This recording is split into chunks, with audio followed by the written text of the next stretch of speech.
En esta ocasión abordamos el tema de choque eléctrico. El choque eléctrico es toda lesión orgánica producida por el efecto de la corriente eléctrica al afectado. En término electrocución, generalmente se reserva para la condición en donde la descarga eléctrica produce en forma específica la muerte. Dependiendo de condiciones de la corriente y de la duración del contacto, esta descarga puede causar manifestaciones variadas, desde una sensación desagradable transitoria sin daño aparente, otras con daños o secuelas evidentes, hasta la electrocución instantánea.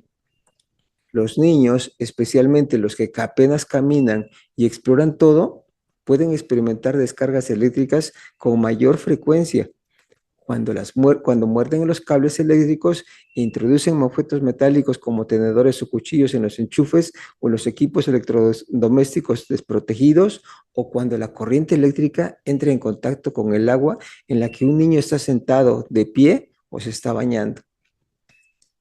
Por defunciones ante exposición de rayos, la mayoría corresponden a jóvenes mientras realizaban algún tipo de actividad al aire libre, con fallecimiento inmediato en la mayoría de las ocasiones, y el resto con muerte durante la primera hora posterior a la lesión en una forma secundaria a la alteración cardíaca o de insuficiencia respiratoria. De sobrevivientes, el 75% llegan a quedar con secuelas. Los tejidos tienen diferente conductibilidad, siendo los nervios los mejores conductores, seguidos de los vasos sanguíneos, los músculos, la piel, tendones, el tejido subcutáneo y finalmente los que poseen mayor resistencia son los huesos. Al hacer contacto la corriente con la piel, la cual es un conductor regular, esta ofrece resistencia, generándose entonces calor y produciendo una quemadura en el sitio de entrada de la corriente. Al atravesar la piel, los tejidos corporales difieren en su resistencia. En general, los tejidos con alto contenido de líquidos y electrolitos conducen mejor electricidad. Generalmente se requiere menos energía en los niños, ya que tienen más contenido de agua y piel fina y por tanto mejor conductividad y menor resistencia, además de posibles condiciones de humedad. La corriente alterna, por tener ciclos repetitivos a partir de los 16 miliamperes, impide poder soltar el objeto conductor, y a mayor intensidad puede afectar a músculos respiratorios y al cardíaco. En cambio, la corriente directa, luego del contacto, rechaza en forma violenta al sujeto, causando menor duración de contacto, pero más lesión física.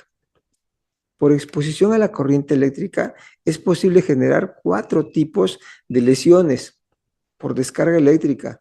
La corriente pasa a través de 2 puntos corporales, el punto de entrada y el de salida de la corriente, mientras el cuerpo está en contacto con el suelo, que funciona como tierra y actúa entonces también como conductor. Estas heridas no ayudan a predecir el trayecto de la corriente y los hallazgos de la piel pueden subestimar el daño interno. Otra lesión es el arco voltaico. Ocurre cuando la corriente pasa externamente al cuerpo sin atravesarlo. Lesiones por quemaduras generadas por fuente eléctrica o ignición de las prendas. Lesiones por rayos, que son causadas por una exposición de corriente continua que duran entre 1/10 a 1/1000 de segundo con voltajes superiores a los 10 millones de voltios. Las lesiones que puede presentar el afectado son dependientes de su exposición particular, pero siempre habrá de descartar afección en la piel, corazón, sistema nervioso, riñones, huesos, músculos, ojos, oídos y vasos sanguíneos. Muy frecuentemente en los niños, la lesión se presenta como una quemadura en la zona de contacto eléctrico, que pueden ser los dedos, manos, labios, lengua, encías, pies, con aspecto de una zona deprimida, lineal, ovalada, redondeada o puntiforme, con enrojecimiento mayor que solo habrá de sospechar de lesión interna mayor en caso de tener el estado general más afectado, en contraste con la aparente lesión sencilla a nivel externo. Si la intensidad de la descarga es importante, es posible hallar pérdida de la piel con exposición de los tejidos inferiores o un aspecto negro en la base por la destrucción de ese tejido. Ya en lesiones sencillas se deberá de considerar como complicación el sangrado posterior al desprenderse su costra residual. Por su corta duración de contacto, las quemaduras por exposición a rayos suelen ser superficiales, sin afección frecuente a un nivel profundo. La descarga eléctrica como efecto dañino al corazón genera alteraciones en el ritmo de sus movimientos, en la mayoría de las ocasiones con trastornos benignos que se resuelven de una forma espontánea en tiempos muy variables. En intensidad importante por acción de la corriente directa de alto voltaje, que es mayor de 1000 voltios, como la exposición a un rayo, puede producir un paro cardíaco. Por la exposición a la corriente alterna, habrá ritmos muy rápidos, como una fibrilación, sin un impulso adecuado de la sangre que también puede causar la muerte en caso de no tener un manejo que es el adecuado. Sobre el sistema nervioso puede causar pérdida de la conciencia, convulsiones, parálisis, debilidad, atrofia muscular, trastornos de la sensibilidad. Por afección a los vasos sanguíneos, principalmente del cerebro, se pueden desarrollar hemorragias, falla circulatoria con una isquemia, parálisis pupilares especiales que suelen confundirse ya también con signos de muerte. En los riñones, por destrucción del tejido ante la quemadura interna masiva y la evaporación de líquidos corporales internos, se desarrolla en forma súbita insuficiencia renal, que sin tratamiento va a condicionar entonces deficiencia en la eliminación de los productos tóxicos del cuerpo y sin control adecuado de líquidos puede favorecer su destino fatal posterior. En los huesos y músculos, por ser tejidos con resistencia a la conducción eléctrica, son estructuras que con mayor frecuencia desarrollan calentamiento importante que afecta de forma más significativa a los vasos sanguíneos que los nutren, produciéndose así entonces obstrucción a su flujo y destrucción de los tejidos. Ante esa respuesta agresiva, se podrá notar incremento de volumen importante de la extremidad afectada que compromete la vitalidad de los tejidos residuales, con riesgo de necrosis y amputación asociada. Los huesos pueden resultar con fractura al momento de producirse el impulso corporal súbito, más frecuente, como ya dijimos, con corriente continua, por el choque en estructuras que son de tipo sólido.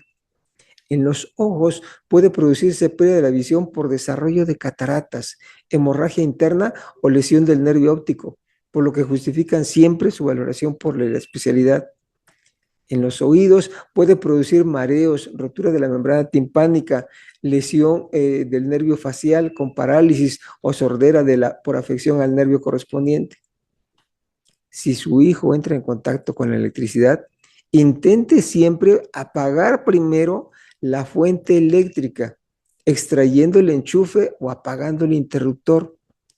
Si esto no es posible en su lugar, trate de cortar el alambre con un hacha, con un mango de madera o con un cortador de alambre que esté bien aislado.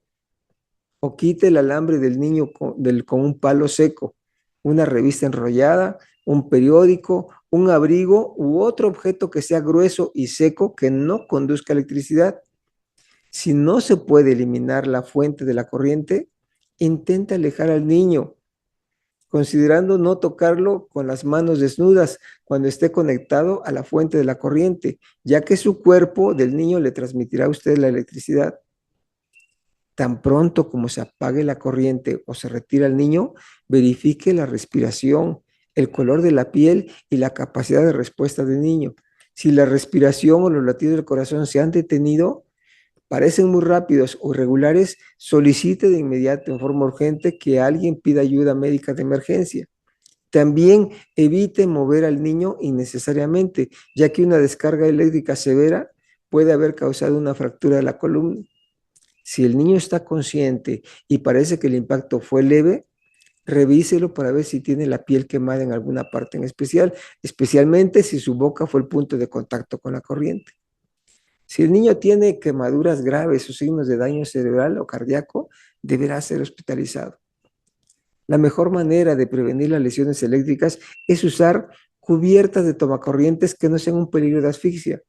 Asegúrese que todos los cables estén debidamente aislados. Coloque los cables lejos del alcance de su hijo y mantenga una supervisión atenta y estrecha a niños en el área de que son de riesgos.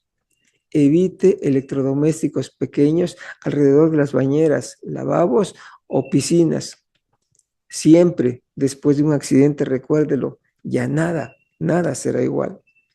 Bien, si el tema les ha gustado y quieren compartirlo con familiares y amigos, envíen este enlace a través de sus redes sociales e invítenlos que si tienen interés en conocer más temas de estas características, se suscriban a nuestra página de video en YouTube, Pediatría Alevas, activando su botón de notificaciones para que reciban información cada vez que se publique un nuevo video. Agradezco la atención que nos han dado en esta ocasión y esperamos contar con su interés en nuestro próximo tema. Hasta luego, muchas gracias.